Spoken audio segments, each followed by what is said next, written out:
हमने बात की थी methods of preparations of halo alkane के बारे में, और आपको मैंने पिछले वीडियो में 3 मेथड बताए थे। पहला था अपना एल्केन द्वारा, सेकंड था अपना एल्कीन द्वारा, और थर्ड आपको मैंने बताया था प्राथमिक एमीन द्वारा। अब इसके बाद जो चौथा मेथड यहाँ पे हम ले रहे हैं, फोर्थ मेथड है फ्रॉम एल्कोहल।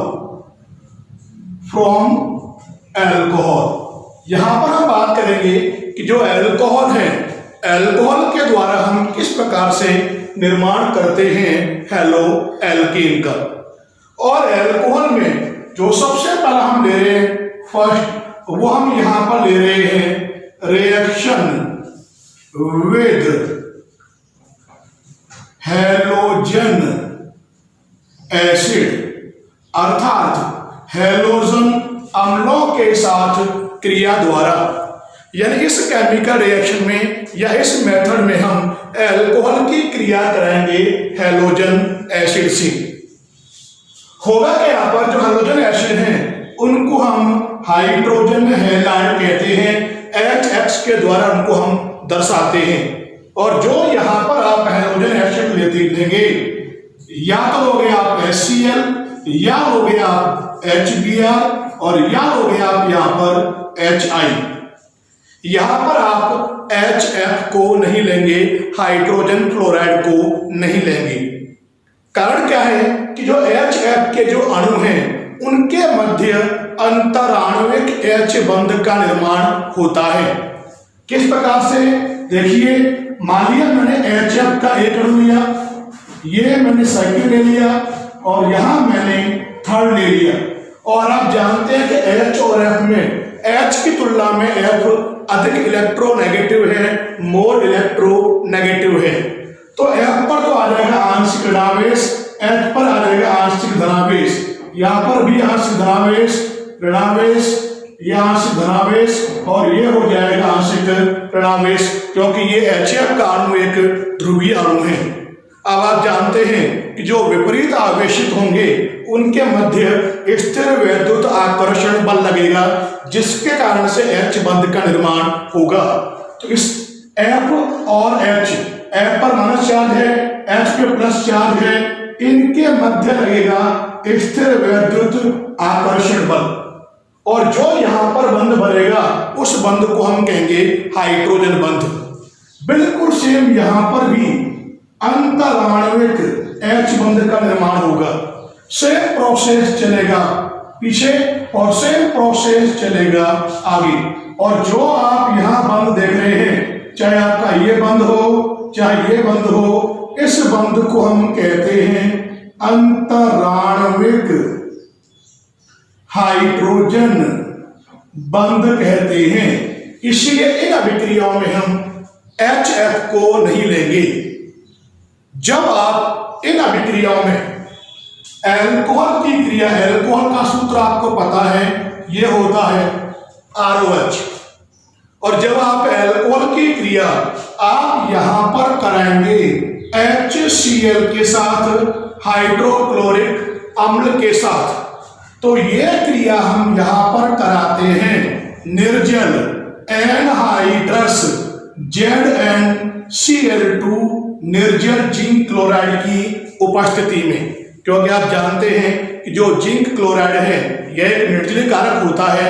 तो यहाँ पर जो केमिकल रिएक्शन होगी, जो अभिक्रिया होगी, किस प्रकार से होगी, इसका तो ये बंध ब्रेक होगा यहाँ से, इसका ये वाला बंध ब्रेक होगा, और इसका OH और इसका H ये यहाँ पे क्रिया करके जल के अणु को निष्कासित करेगा, और यहां पर जो आपको मिलेगा यह हो जाएगा RCl, जिसको हम कहते हैं एल्किल क्लोराइड कहते हैं।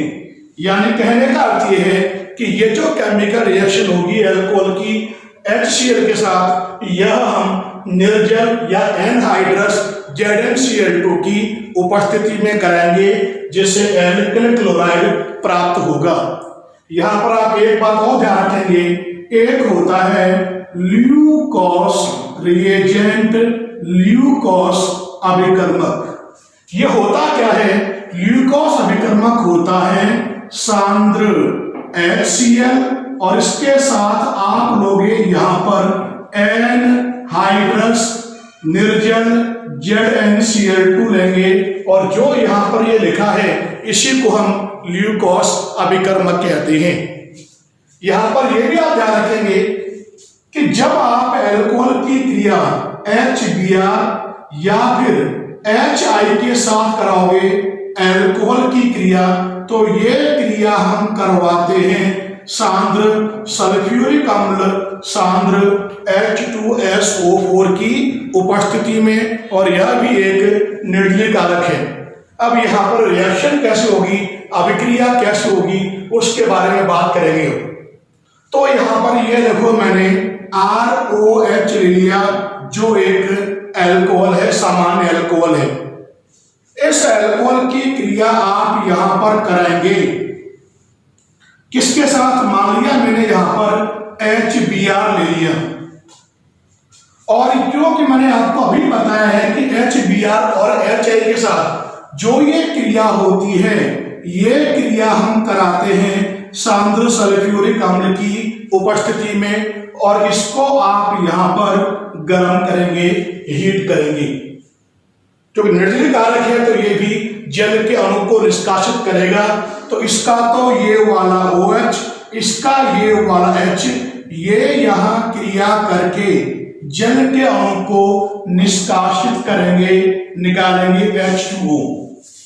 अब देखिए यहां पर बाकी क्या रह गया, ये यहां पर मिलेगा आपको RBr जिसको हम कहते हैं एल्किल ब्रोमाइड कहते हैं। बिल्कुल सिमिलर आप यहां पे क्रिया कराओगे HI के साथ, तो आप यहां लेंगे ROH ले लिया, अल्कोहल है, इसकी क्रिया भी आप सांद्र सल्फ्यूरिक अम्ल की उपस्थिति में कराएंगे जैसे कि मैंने आपको ऊपर बताया था, और इसको आप यहां पर हीट करेंगे। और जब इसको आप हीट करेंगे तो इसका तो ये बॉन्ड ब्रेक होगा यहां से, इसका ये ब्रेक होगा यहां से, और ये यहां पर क्रिया करके ये यहां पर H2O अर्थात जल के अणु को निष्कासित करेगा, और यहां आपको मिलेगा RI, और जो ये RI है इसको हम नाम देते हैं एल्केन आयोडाइड कहते हैं। अब हम बात करने जा रहे हैं कि इन अभिक्रियाओं में अभिक्रियाशीलता रिएक्टिविटी का जो क्रम है वो क्या होगा। तो यहां पर हम बात करने जा रहे हैं ऑर्डर ऑफ रिएक्टिविटी के बारे में, अभिक्रियाशीलता के क्रम के बारे में। तो सबसे पहले यहां पर हम बात करेंगे 4 हैलोजन एसिड। हैलोजन अम्ल के लिए अभिक्रियाशीलता का क्रम क्या होगा। तो आपको पता है कि जो हैलोजन एसिड मैंने बताया था आपको, एक तो लेंगे आप HCl, एक आप लेंगे HBr, और एक आप यहां लेंगे HI। इनमें सबसे ज्यादा जो अभिक्रियाशीलता होगी वो उस हैलोजन एसिड की होगी जिसमें ये बंध दुर्बल होगा, कमजोर होगा, और ये जो बंध है ये उसमें दुर्बल होगा जिसमें हैलोजन एटम का साइज बड़ा होगा। तो सबसे ज्यादा जो अभिक्रियाशीलता होगी इन अभिक्रियाओं के प्रति वो हो जाएगी सबसे ज्यादा HI की, थोड़ी कम HBr की, और सबसे कम हो जाएगी HCl की। अब यहां पर हम बात करें 4 अल्कोहल, यानी जो अल्कोहल है उनके प्रति, इस अभिक्रिया के प्रति जो अल्कोहल है उनकी अभिक्रियाशीलता का क्रम क्या होगा। जैसे कि आप जानते हैं अल्कोहल 3 प्रकार के होते हैं। एक तो होता है 1 डिग्री अल्कोहल जिसे हम कहते हैं प्राइमरी अल्कोहल, प्राथमिक अल्कोहल। दूसरा अल्कोहल होता है 2 डिग्री अल्कोहल जिसे हम कहते हैं सेकेंडरी अल्कोहल, और जो तीसरा अल्कोहल है वो होता है 3 डिग्री अल्कोहल टर्शरी अल्कोहल या तृतीयक अल्कोहल। और ये जो अल्कोहल है उनमें सबसे ज्यादा अभिक्रियाशीलता उस अल्कोहल की होगी जिसमें ये बंध आसानी से टूटे, और यह बंध आसानी से उसमें टूटेगा जिसमें एल्किल समूहों की संख्या ज्यादा होगी। तो कहने का अर्थ यह है कि तीनों अल्कोहल में से सबसे ज्यादा जो अभिक्रियाशीलता होगी वो 3 डिग्री अल्कोहल तृतीयक अल्कोहल की होगी। थोड़ी कम 2 डिग्री यानी सेकेंडरी अल्कोहल की होगी, और सबसे कम जो अभिक्रियाशीलता होगी वो 1 डिग्री अल्कोहल की होगी। अब यहां पर हम अल्कोहल में ही बी पॉइंट ले रहे हैं, रिएक्शन विद थायोनिल क्लोराइड। और ये जो रिएक्शन है इस अभिक्रिया को हम नाम देते हैं जिसका नाम है डार्जेन रिएक्शन, डार्जेन अभिक्रिया। और जो ये डार्जेन रिएक्शन है, ध्यान रखोगे यह नेम रिएक्शन है और यह इंपॉर्टेंट अभिक्रिया है। तो यहां पे हम करेंगे क्या, सबसे पहले आपको पता होना चाहिए कि जो थायोनिल क्लोराइड है इसका सूत्र होता क्या है। तो ध्यान रखेंगे इसका सूत्र होता है SOCl2 को हम थायोनिल क्लोराइड कहते हैं। अब यहां पर देखो मैंने अल्कोहल लिया मैंने ROH लिया अल्कोहल, और इस अल्कोहल की आप यहां पर क्रिया कराओगे थायोनिल क्लोराइड के साथ। और इस O के ठीक नीचे लिखा मैंने यहाँ पे H+O, यहां लगा दिया Cl और मैंने इस तरफ लगा दिया Cl। ये हो गया SOCl2 थायोनिल क्लोराइड। और जो आप यहां पर थायोनिल क्लोराइड के साथ क्रिया करा रहे हैं अल्कोहल की, ये क्रिया हम यहां पर कराते हैं पिरिडीन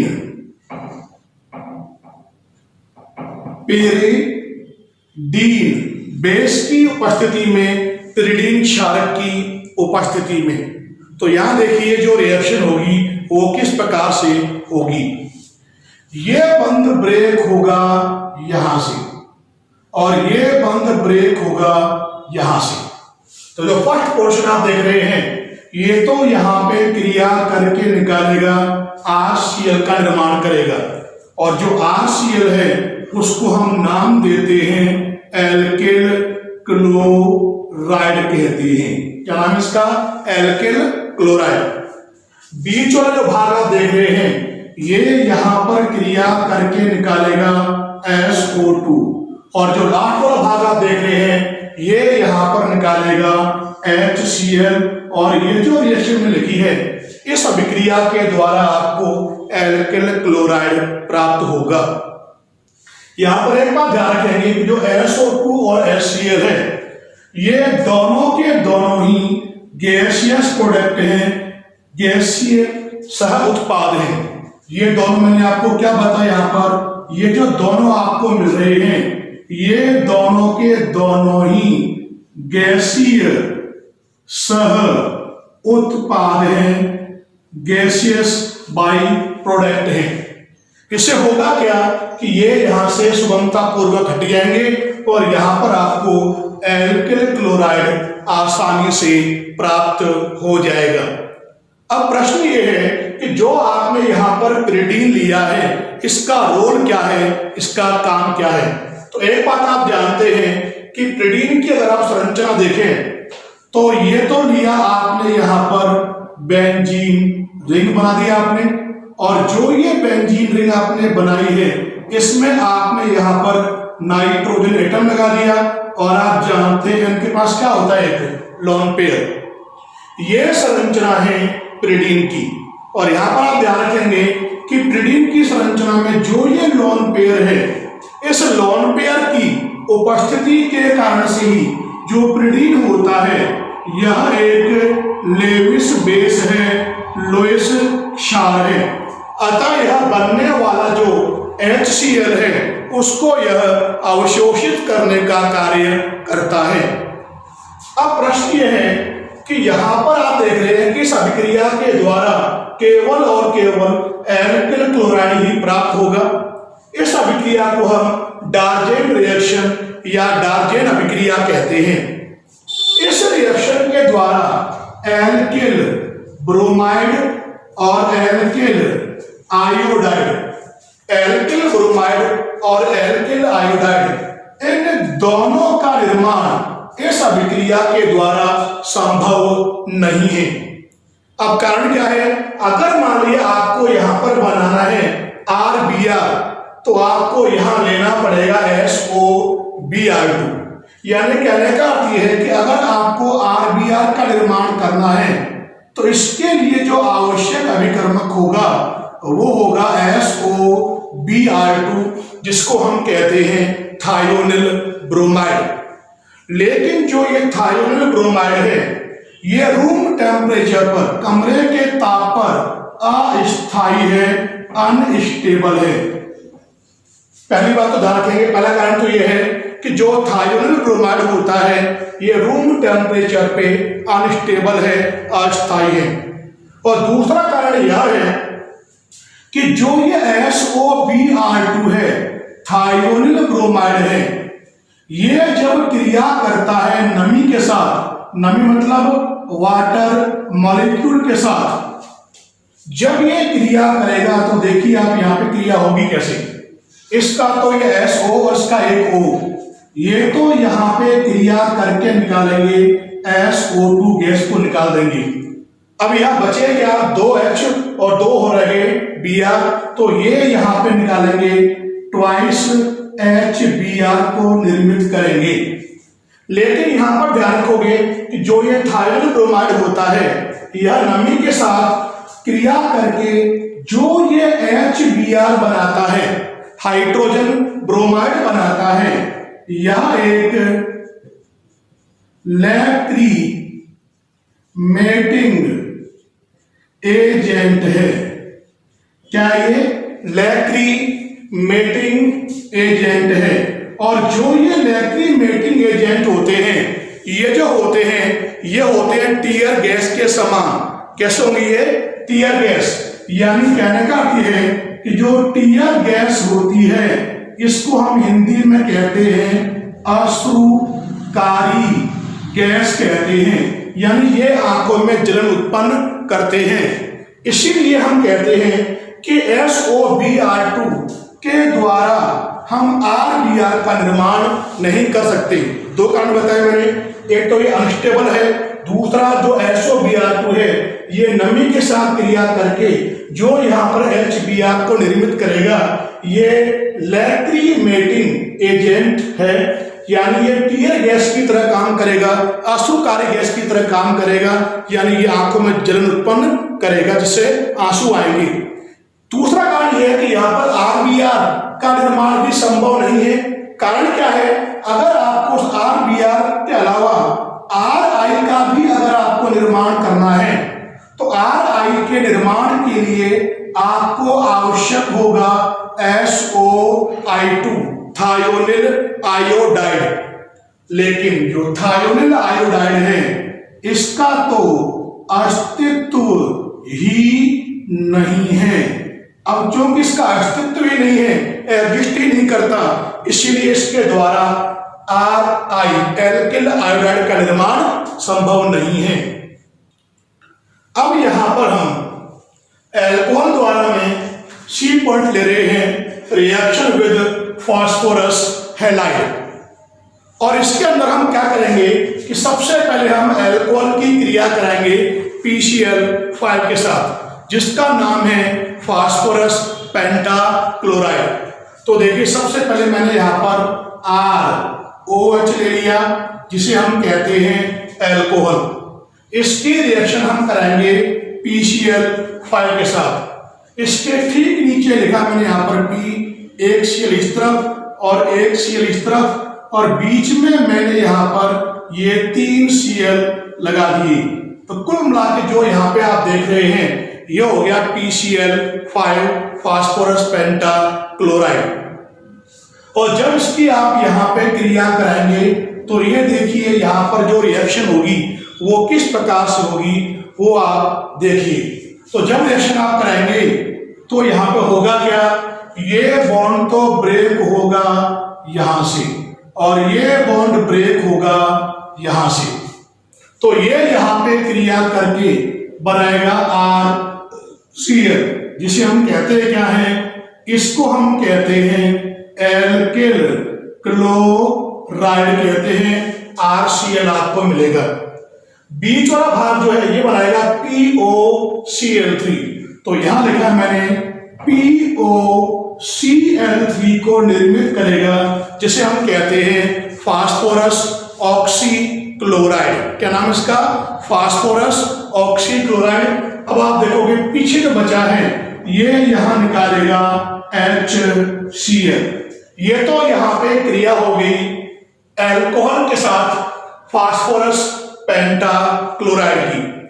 अब आप यहां पर हम लेंगे फास्फोरस ट्राईहैलाइड लोगी, और जो फास्फोरस ट्राईहैलाइड है जिसको हम PX3 के द्वारा दर्शाते हैं, ये होते कौन कौन से हैं? एक तो होता है PCl3 फास्फोरस ट्राईक्लोराइड, एक होता है PBr3 फास्फोरस ट्राईब्रोमाइड, और एक होता है Pi3 फास्फोरस ट्राईआयोडाइड।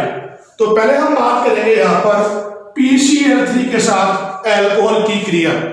क्योंकि यहां पर 3 Cl हैं, तो इस कंडीशन में आपको यहां पर अल्कोहल के 3 मोल लेने पड़ेंगे।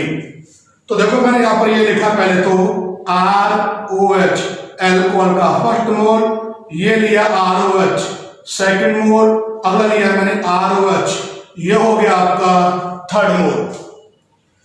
अब इनकी आप यहां पे क्रिया करेंगे तो ये लिया मैंने P, ये हो गया फर्स्ट Cl, दूसरा, और ये हो गया आपका तीसरा, ये हो गया PCl3 फास्फोरस ट्राईक्लोराइड। अब जब रिएक्शन आप कराएंगे तो ये देखिए यहां जो रिएक्शन होगी वो किस प्रकार से होगी। तो एक बात आप ध्यान से देखें, ये बॉन्ड तो ब्रेक होगा यहां से, इसका ये वाला भाग ब्रेक हो गया यहां से। तो आप देख रहे हैं ये यहां रिएक्शन करके क्रिया करके RCl RCl RCl यानी 3 मोल तो यहां पे निर्मित करेगा RCl की, जिसे हम कहते हैं क्या है, एल्किल क्लोराइड कहते हैं। और इसके साथ ही ये यहां पर H3PO3 और साथ में यहां पर सह उत्पाद रूप में H3PO3 को निर्मित करेगा।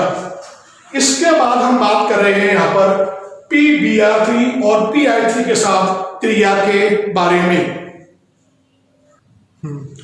जब अल्कोहल की क्रिया हम PBr3 और Pi3 से कराते हैं तो अभिक्रिया का मेथड वही सेम रहेगा जैसे PCl3 के साथ अभिक्रिया हुई थी, लेकिन जो ये दोनों हैं उसमें आप ध्यान रखेंगे कि जो PBr3 है इसका निर्माण हम रेड फास्फोरस और ब्रोमीन के मध्य अभिक्रिया मिश्रण में अभिक्रिया पात्र में क्रिया के द्वारा इसको हम निर्मित करते हैं। बिल्कुल उसी प्रकार हम जो Pi3 है इसको हम रेड फास्फोरस और I2 के मध्य क्रिया के द्वारा अभिक्रिया पात्र में हम इसको निर्मित करते हैं। क्रिया कैसे होगी वो देखिए आप, देखो ये लिया मैंने यहाँ पर 2P प्लस यहाँ लिया यहाँ पर 3Br2। तो जब यहाँ पर ये क्रिया करेंगे तो ये देगा 2PBr3 को निर्मित करेगा। यानी यहाँ पर क्या निर्मित हो गया, यहाँ पर ये यहाँ पे बन गया फास्फोरस ट्राईब्रोमाइड जब रेड फास्फोरस और ब्रोमीन ने क्रिया की। इसी प्रकार से जब रेड फास्फोरस और आयोडीन ये आपस में क्रिया करेंगे तो ये यहाँ पर फास्फोरस ट्राईआयोडाइड को निर्मित करेंगे, लेकिन अभिक्रिया का मेथड वही सेम रहेगा जैसे हमने PCl3 के साथ की थी। मान लिया मैंने यहाँ पर ये लिखा ROH और आपको ध्यान है ROH क्या है, अल्कोहल। इस अल्कोहल की जब आप यहाँ पे क्रिया कराओगे red phosphorus plus bromine Br2 या रेड फास्फोरस प्लस I2 के साथ क्रिया कराओगे तो रिएक्शन का मेथड सेम रहेगा।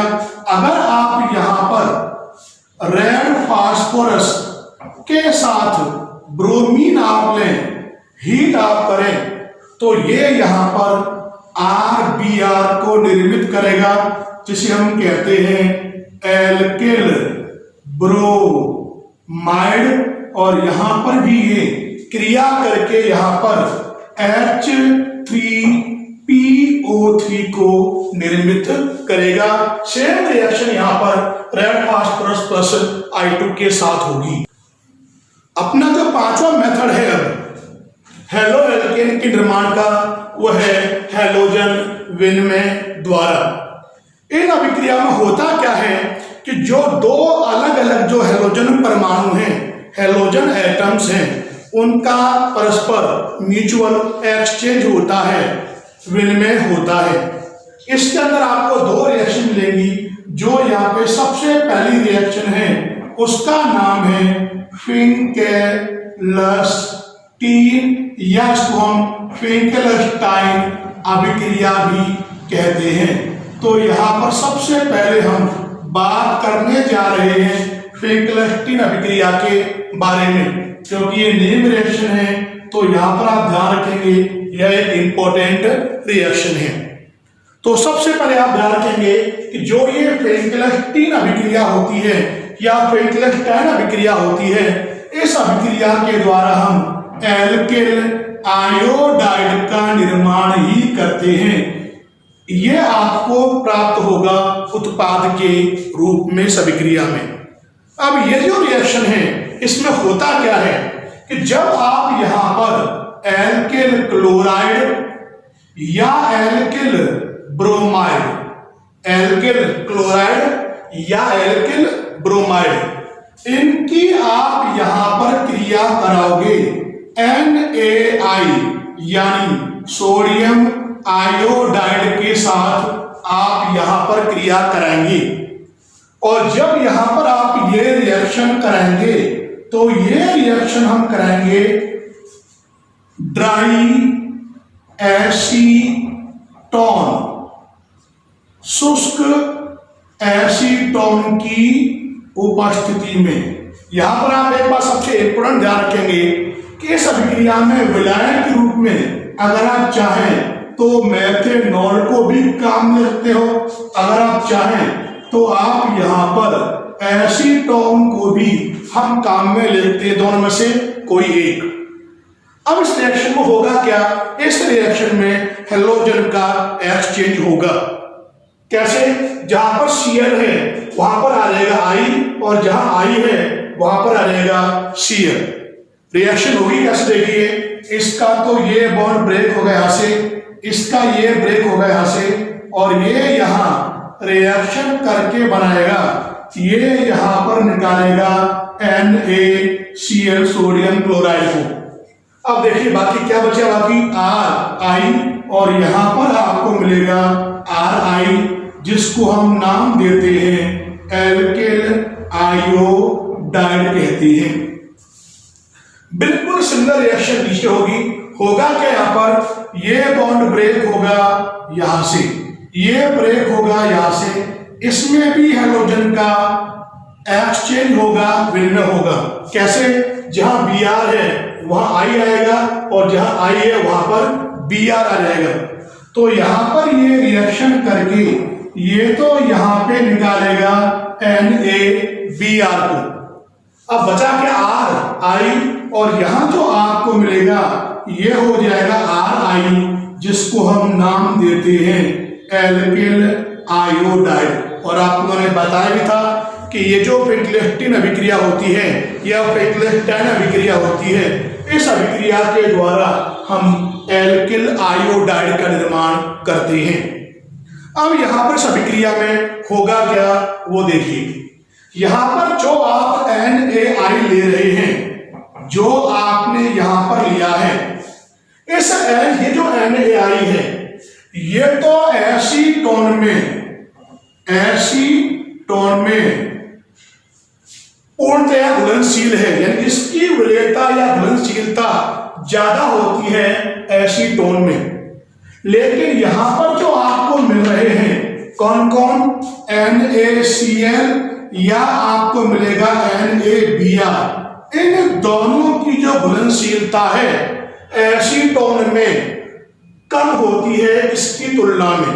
अतः जो आपको यहां मिलेंगे ये इस अभिक्रिया में अवक्षेपित हो जाएंगे, जिससे होगा क्या, इस अभिक्रिया का जो साम्य है वो राइट साइड में प्रतिस्थापित हो जाएगा।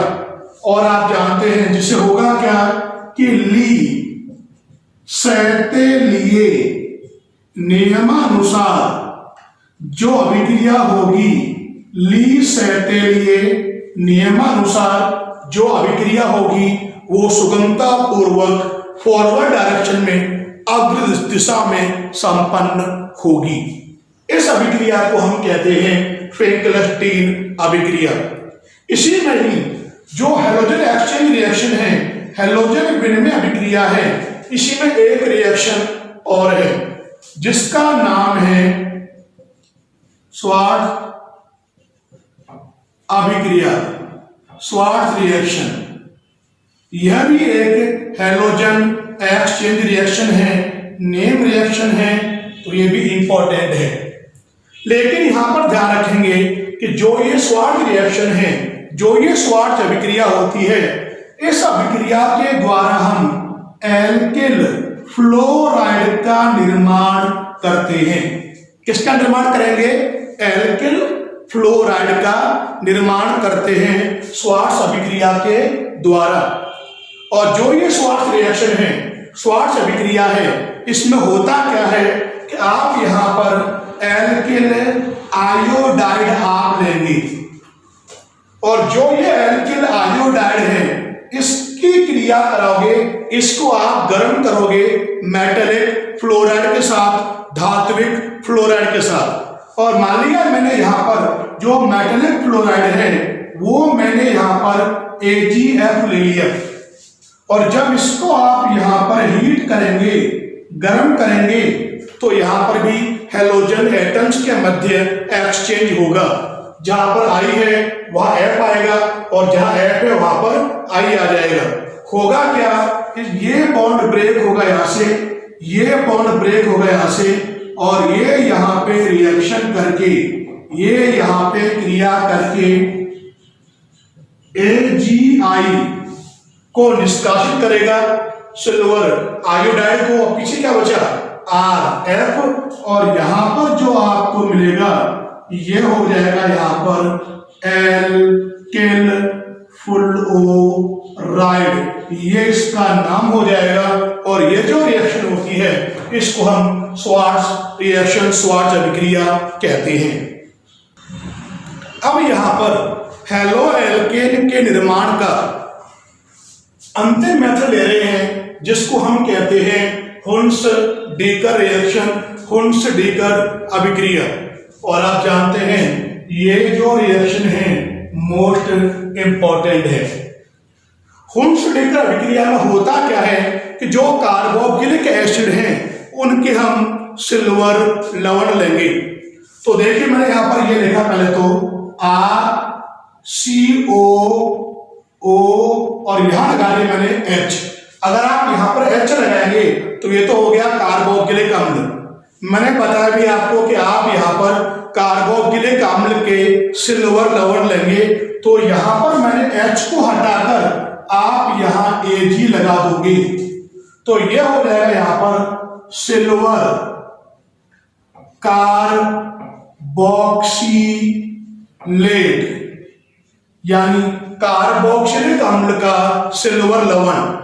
और जो ये सिल्वर कार्बोक्सिलेट है इसकी आप यहां पर क्रिया कराओगे Br2, तो मैंने यहां लिखा Br सिंगल बॉन्ड Br, यानी क्रिया आप करवा रहे हैं ब्रोमीन के साथ। और ये जो रिएक्शन आप यहां करेंगे ये कराओगे आप CCl4 कार्बन टेट्राक्लोराइड की उपस्थिति में। और जब यहां पे रिएक्शन होगी तो होगा क्या, इसका तो ये बॉन्ड ब्रेक होगा यहां से, इसका Ag, इसका Br, ये तो यहां रिएक्शन करके ये तो यहां पर निष्कासित करेगा AgBr को। फिर क्या होगा यहाँ पर, ये जो भाग आप देख रहे हैं ये यहाँ क्रिया करके निकालेगा CO2 कार्बन डाइऑक्साइड को गैस है, लगा दो आप सिंबल इस तरह से। अब बचा क्या यहाँ पर RBr और यहाँ पे आपको RBr प्राप्त होगा जिसका नाम होता है एल्किल ब्रोमाइड। और ये जो अभिक्रिया होती है इसमें एक बात आप ध्यान रखेंगे कि इस अभिक्रिया के द्वारा आपको केवल और केवल उत्पाद के रूप में जो ब्रोमो कंपाउंड है, ब्रोमो यौगिक हैं, यही आपको प्राप्त होते हैं प्रोडक्ट के रूप में। अगर हम एग्जांपल लें तो देखो मैंने यहां पर ये लिया CH3 COOAg मैंने यहां लगा दिया, इसका नाम होता है सिल्वर एसीटेट। सिल्वर एसीटेट या हम कहें एसिटिक अम्ल का सिल्वर लवण। इसमें अगर आप नंबर ऑफ कार्बन देखें तो उसमें कार्बन एटम्स की संख्या 2 है। अगर इसकी क्रिया भी आप यहां पर Br2 के साथ कराएं और यह क्रिया भी आप यहां कराओगे CCl4 की उपस्थिति में, कार्बन टेट्राक्लोराइड की उपस्थिति में, तो ये देखिए यहां पर रिएक्शन होगी कैसे। तो इसका तो ये वाला Ag, इसका Br, ये यहां रिएक्शन करके AgBr निकालेगा, ये वाला भाग यहां पे क्रिया करके CO2 निकालेगा। तो क्या बना यहां पर, पीछे बचा यहां पर CH3Br, ये मिल गया आपको जिसका नाम है मिथाइल ब्रोमाइड या जिसको हम IUPAC नाम देते हैं ब्रोमोमेथेन। और यहां पर साथ निकला कौन, AgBr और साथ में निकालेगा ये CO2। और जो यहां पर आपको मिल रहा है ब्रोमोमीथेन, इसमें कार्बन की संख्या 1 है। तो इसमें आप देख रहे हैं कि अभिकारक में 2 कार्बन थे लेकिन उत्पाद में यहाँ पे 1 कार्बन कम हो गया। तो यानी कहने का अर्थ है कि इस अभिक्रिया का उपयोग हम कार्बन श्रृंखला के अवरोहण में करते हैं, कार्बन श्रृंखला को छोटा करने में करते हैं। अब इसके बारे में सबसे इंपॉर्टेंट बात ध्यान रखेंगे कि इस अभिक्रिया को हम कार्बोक्सिलीकृत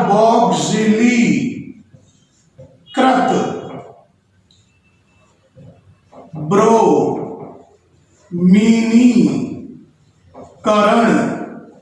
अभिक्रिया भी कहते हैं। ये बात आप यहां ध्यान रखेंगे, डीकार्बोक्सिलेटिव ब्रोमिनेशन रिएक्शन। क्यों? क्योंकि इस अभिक्रिया में CO2 रिमूव हो रहा है, निकल रहा है, CO2 गैस निष्कासित हो रही है और CO2 का निकलना कहता है डीकार्बोक्सिलेशन। तो ये हो गया आपका विकार्बोक्सिलीकृत। और यहां पर ब्रोमीन एटम जुड़ रहा है एल्किल समूह के साथ या एरिल समूह के साथ जुड़ेगा इस अभिक्रिया में ब्रोमीन एटम। तो यह क्रिया होगी ब्रोमीनीकरण। इसलिए हम इस अभिक्रिया को विकार्बोक्सिलीकृत ब्रोमीनीकरण अभिक्रिया भी कहते हैं।